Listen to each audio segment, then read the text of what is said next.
स्वागत है आपका मेरे इस YouTube चैनल पर। इस YouTube चैनल के जरिए मेरा प्रयास लोगों को उत्तराखंड की संस्कृति, सभ्यता तथा यहाँ के देवी देवताओं के इतिहास के बारे में बताना तथा उन्हें जागरूक करना है, जिससे हमारी जो लुप्त होती संस्कृति सभ्यता है उसका विस्तार उत्तराखंड ही नहीं देश विदेश तक हो।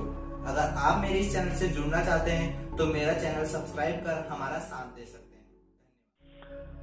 आज के इस वीडियो में हम देखेंगे जो उत्तराखंड के कल्पिष्ट देवता यानी कि जो इतने प्रसिद्ध प्रचलित देवता हैं, तो उनकी कहानी जागर की लोक गाथाओं के संबंध में किस तरीके से है।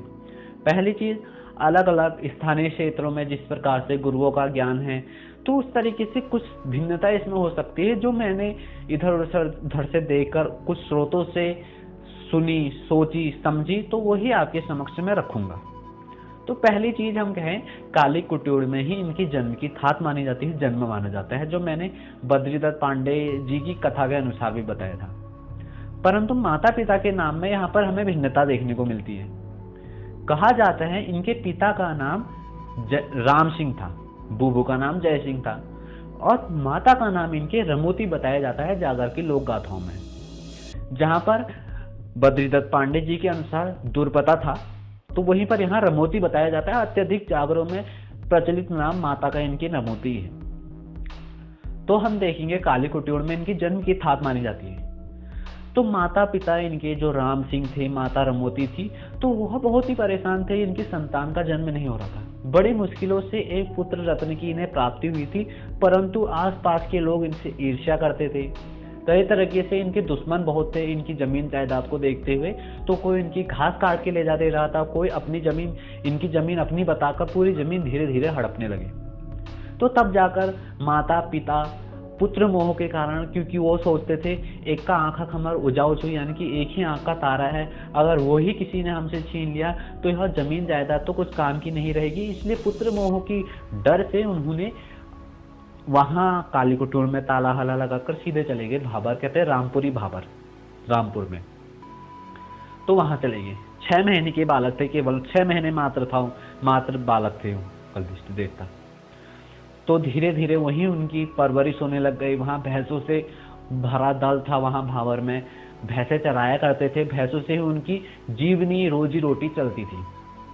तो धीरे धीरे कहते हैं कल्पिष्ट देवता बड़े हुए, मास बीते, वर्ष बीते, तो धीरे धीरे इस प्रकार से कहते हैं। तो एक रात कल्पिष्ट देवता इन सब चीजों से अनभिज्ञ थे। उन्हें पता नहीं था कि उनकी जन्म की थात कहाँ है, जन्म कहाँ हुआ था उनका, वो पहाड़ों से किस तरीके से संबंधित थे। उनकी माता पिता ने उन्हें कुछ इस तरीके से बातें बताई नहीं थी। तो इस तरीके से कहते हैं जब उन्हें एक स्वप्न आया रात को कहते हैं उन्हें स्वप्न आया। उन्होंने रात में देखे बुरांस के फूल खिले हुए, पहाड़ देखे, पहाड़ों की हरियाली देखी। वो स्वप्न में देख रहे थे मैं अपने भैंसों को लेकर यहाँ चराने आया हूँ। बहुत ही हरी भरी उन्होंने घास देखी। तो ऐसा जो दृश्य है प्राकृतिक उन्होंने कभी भी देखा नहीं था, परंतु स्वप्न में जो बुरांस के फूल है, जो उत्तराखंड के जो प्रसिद्ध फूल माने जाते हैं, बुरांस के फूल उन्हें दिखने लग गए थे। गाय, भैंस, बकरियां, सब चीजें, नदी, नाले, नहर, सब चीजें ऐसे दिखने लगी थी। तो अगले दिन उठकर वह अपनी माता से वर्णन करते हैं कि माता मैंने इस प्रकार से देखा। तो इस तरीके से जागरों की लोक गाथा में हमने भी सुना होगा, तब बताते हैं। थोड़ा मैं बताता हूँ।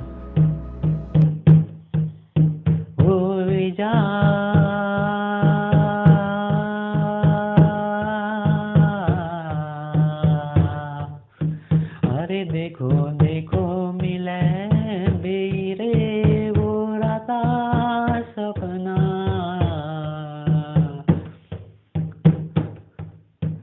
अरे खिली रही आबा बुरुसी का फूला,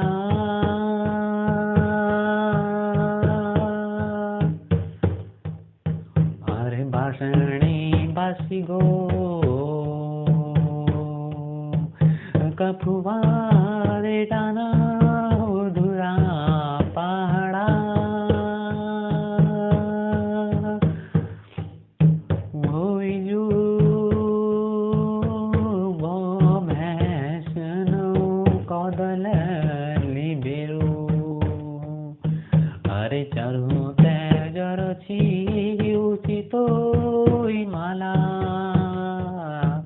अरे आजा जराची बिनसर जंगला, अरे ऊंचा नीचा डाना देखो, अरे टेढ़ा मेढ़ा बाटा देखी, अरे देखो मिले आमा ककुआरे बासणा, अरे खिली ओराची फुरसी का जो फुला, अरे देखो जा मिले हरी रे भरियो जंगला, अरे के बाता हुनली जो रे बता बता में की उकाची जंगला उकाची उड़ाना, अरे काची जो बता मेरी ओ के बता हनेली। तो इस तरीके से कहते हैं उनकी माता चौंक जाती है कि इसे इतने छोटे बालक को मैंने तो उस चीजों से इसे दूर रखा था, क्यों इसके स्वप्न में ऐसी चीजें आई, क्या विधि का विधान भगवान हमसे चाहता है। तो धीरे धीरे कल्पिष्ट देवता जिद करने लगते हैं, मैं गाय भैंसों के दल लेके जाता हूँ, अब मेरे 12 वर्ष से संबंधित जितने भी साजो सामान है उसे तैयार कर देना। माता रमोती कितना समझाने का प्रयास करती है, परंतु फिर भी भाबर से होते हुए कल्पिष्ट देवता चल देते हैं। रामपुरी भाबर से होते हुए जाते हैं, धीरे धीरे कहते हैं हल्दू चौड़ पहुंचते हैं, हल्दू चौड़ से मंगल पड़ाव पहुंचते हैं, कहते हैं वहां पर जो मसान राहगीरों को तंग करता है तो उसे साधते हैं। तो इस तरीके से पूरे हल्द्वानी बाजार घूमते हैं, कहते हैं गौला पार तक आते हैं, फिर धीरे धीरे वो भीमताल पहुंचते हैं।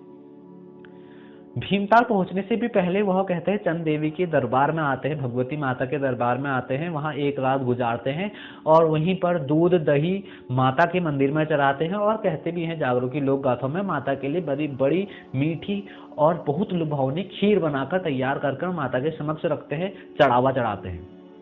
तो वहां से भीमताल होते हुए, भवाली होते हुए, गर्म पानी होते हुए हो जाते हैं, फिर वहां से बेताल घाट के लिए एक रास्ता करते हैं, एक अल्मोड़ी हाट के लिए, तो अल्मोड़ी हाट का रास्ता वह चुनते हैं और धीरे धीरे धीरे धीरे वह पहुंच जाते हैं कपड़खान में।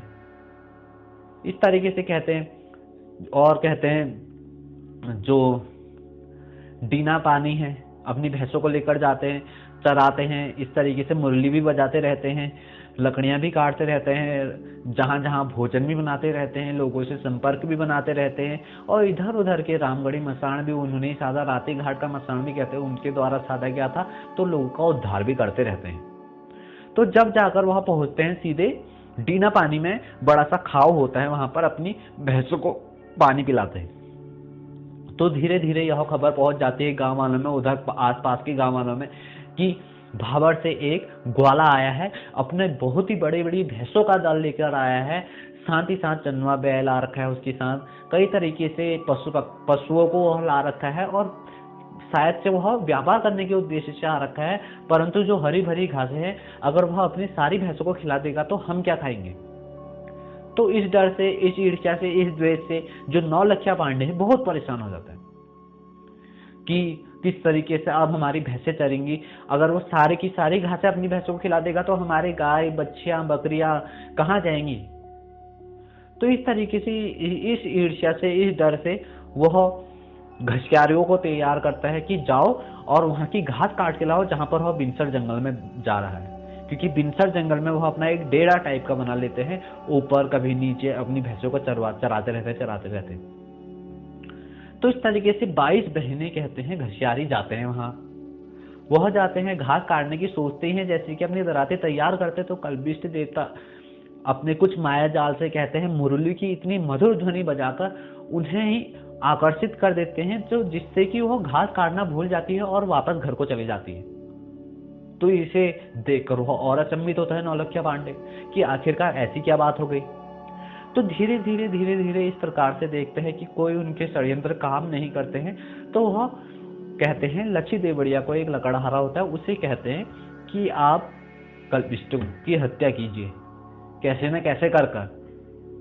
तो जो लच्छी देवड़िया है लकड़हारा वह जाता है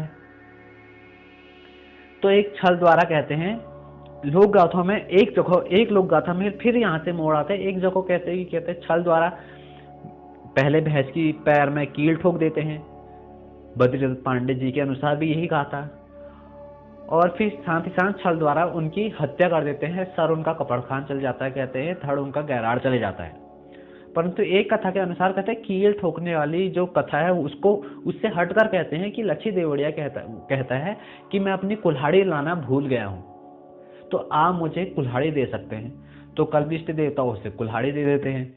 कुल्हाड़ी देते हैं, जिस तरीके से वो अपनी भैंसों को इधर उधर ऐसे ऐसे देख ही रहे होते हैं, तो छल द्वारा वह सीधे पीछे से प्रहार कर उसी कुल्हाड़ी से जिस प्रकार से वह लेता ही है, सीधे छल द्वारा वह उनका सर धड़ से अलग कर देता है। तो यह कहानी थी लोक गाथा जागर के संबंध में। कलू भैंसिया वाला छू, इस तरीके से नौसुरी मुरली होती है, वह बजाते हैं, घुंघरालू दातुली लगते हैं, तो जागरों में इनको बहुत ही अच्छी तरीके से नचाया जाता है। तो इनकी हत्या हो जाती है। तो वहां से फिर जब उनकी हत्या हो जाती है तो वह स्वप्न में अपनी माता से संपर्क करते हैं। माता रमोती जो भाबर में होती है, अपने पुत्र का इंतजार कर रही होती है। जब कल्पिष्ट देवता कहते हैं कि आपने सही कहा था, मैं कि खाली वहां गया, ऐसे हुआ वैसे हुआ, मेरी तो हत्या हो चुकी है, तो माता रमोती बहुत ही क्रोधित हो जाती है। क्रोध के साथ साथ वह बहुत रोने लगती है, चिल्लाने लगती है। साथ ही साथ कहते हैं उसी भाबर का भराड़ी मसाण, अब भराड़ी मसाण की कथा इधर से अलग मोड़ लेती है। वहां पर वो कहती है माता रमोती अपने भराड़ी देवता को कहती है, अगर आप असली के देवता हो तो अपने हाथ में पहले रखती चावल और मांस, तो जाओ मेरे पुत्र की रक्षा करके आओ, मेरा पुत्र कैसा है मुझे बताकर आओ, और जिन्होंने मेरे पुत्र के साथ इस तरीके से बर्ताव किया उसे कभी मत छोड़ना। तो रामपुरी भाबर से कहते हैं वह मसाण सीधे आ जाता है अल्मोड़ा में, और अल्मोड़ा में आ जाता है तो जिन लोगों जो लोग उस षड्यंत्र में शामिल थे वहां पर उन लोगों को बहुत ही कष्ट देता है। तो धीरे धीरे कहते हैं कि कल्पिष्ट देवता का जो संपर्क है वह बनता है इधर उधर से देवी देवताओं से। तो कहते हैं सब पंच परमेश्वर भगवान लोग उन्हें अपनी शरण में लेते हैं, एक देव तुल्य के रूप में रखते हैं, क्योंकि कहीं ना कहीं से उनका जो जुड़ाव था देवीय रूप से भी था, क्योंकि वो कहते हैं भगवान के ही उन्हें अवतार माना जाता था। तो हरिद्वार से उनके कान फुड़वाते हैं, मुनमुनाते हैं, तो धीरे धीरे उनको शिक्षा दीक्षा भी इस तरीके से दी जाती है। तो उनको पंच परमेश्वर भगवान के टोली में भी शामिल किया जाता है, न्यायकारी देवता के रूप में, फिर वहीं से धीरे धीरे बना लिया जाता है। तो इस तरीके से रमोती माता को भी पता चलता है। तो धीरे धीरे इस तरीके से कल्पिष्ट देवता अल्मोड़ा, पाली पछाव, इधर इधर से धीरे धीरे लोग उन्हें पूजने लगते हैं। हम देखेंगे कल्पिष्ट देवता की जागरण में अक्सर कल्पिष्ट देवता को नचाया जाता है। सर्वप्रथम उन्हीं की चाल लगती है जहां पर कल्पिष्ट देवता उनके प्राथमिक देवता होंगे। कल्पिष्ट देवता के साथ साथ अक्सर हम देखेंगे जागरण में कल्पिष्ट और गंगनाथ देवता की भी एक साथ जागरण लग सकती है। धर्म के भाई मान लेते हैं गंगनाथ देवता को भी वो, तो दोनों की जागरण लगती है। अक्सर यह देखने को भी मिलता है कल्पिष्ट देवता और गंगनाथ देवता की भी एक साथ लगाकर उन्हें नचा लिया जाता है, क्योंकि धीरे धीरे जो देवी है स्वरूपेण देवता है वह आपस में मिलजुल कर अपना एक धर्म से संबंधित जो संबंध है वह बना लेते हैं। तो इनको चावल दिए जा मोती दी जाते हैं, बभूति भी रमाते हैं। कई तरीके से गुरु की शिक्षा, गुरु की दीक्षा भी इनको दी गई है, इसलिए यह बहुत ही देवीय स्वरूपेण देवता के रूप में गिने जाते हैं। डाना गोलू इन्हें कहा जाता है, कल्याण सिंह बिष्टी इन्हें कहा जाता है।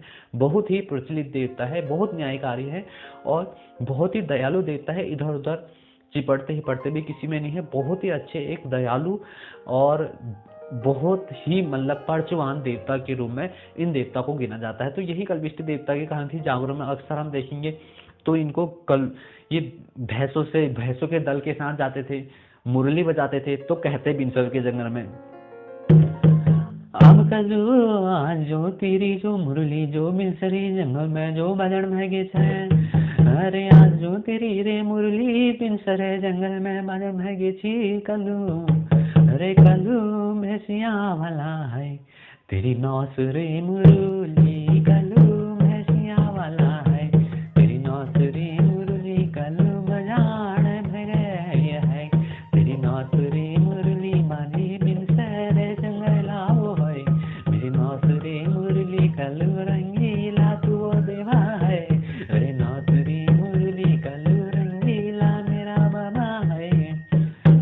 से उन्हें कल्लू भैंसिया वाला है भी कहते हैं, भैंसों के ठाठ में रहने वाले देवता भी कहते हैं।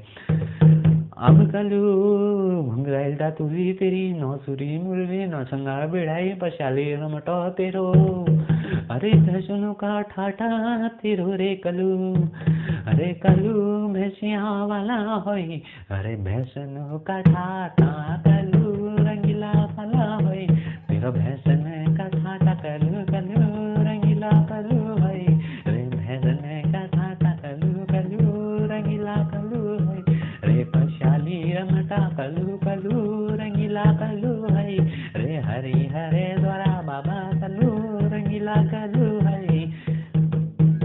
इस तरीके से कल्विष्ट देवता बहुत ही परचमान देवता माने जाते हैं। तो आज की इस वीडियो में इतना ही।